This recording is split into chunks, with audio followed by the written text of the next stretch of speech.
public service announcement time from Charlie Miller here. This is going to go ahead and be about technology and the effect of technology on the environment. And I have my notes here for you. Basically today I'm going to be talking about disrupting ecology or information technology disrupting ecology, consuming resources, and just, some things about that. So basically what happens is that, in this day and age of the 21st century, we're using technology and gadgets so much, and it's such a big part of our lives that a lot of times, they break or you need new ones, or they need to make more to release one every year. iPhone and Android releases a phone or some sort of a gadget usually about every year, or maybe even faster than that. And to go ahead and release these and make them, they need obviously factories, and a lot of these factories are actually a lot of times you can't really make a factory in a city because the city has guidelines, because a lot of times factories have harmful pollution or just pollution in general. And, it's not really a nice thing to see when you're in a city, see a big factory with like a bunch of smoke coming out of it. So what they need to do is, a lot of times these factories are actually in rural areas around the United States and the globe. Like, Apple and a lot of technology companies make a lot of their gadgets in China and stuff, which is a big reason why China has a lot of pollution. And just, that's also because they have other factories there, which is a big problem for them. So it can cause pollution too, and then also toxic waste chemicals. But anyways, so basically they need to make these factories in rural areas, which is usually more like nature based, and they have a lot more trees, and it's more like a natural habitat for animals and like plants and everything.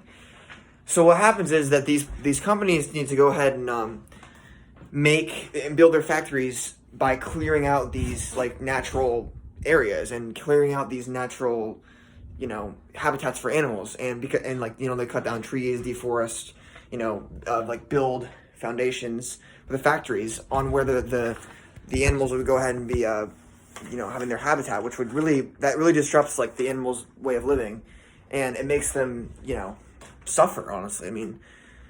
And basically, like, not only that though, is that also these factories they use a lot of times like non-renewable resources like coal and fossil fuels, basically, to help make these devices and to power them. And also, just a lot of times like power plants that help power our lives and electricity, and a lot of these gadgets, and like for Wi-Fi, or like charging, like plugging in a phone or iPad or something, or an Android device or any other device, they need a power plant, and a lot of the times those are not really environmental friendly, and that can really hurt like our use of these resources, so that we're using them too fast because we have so many things that we're like using these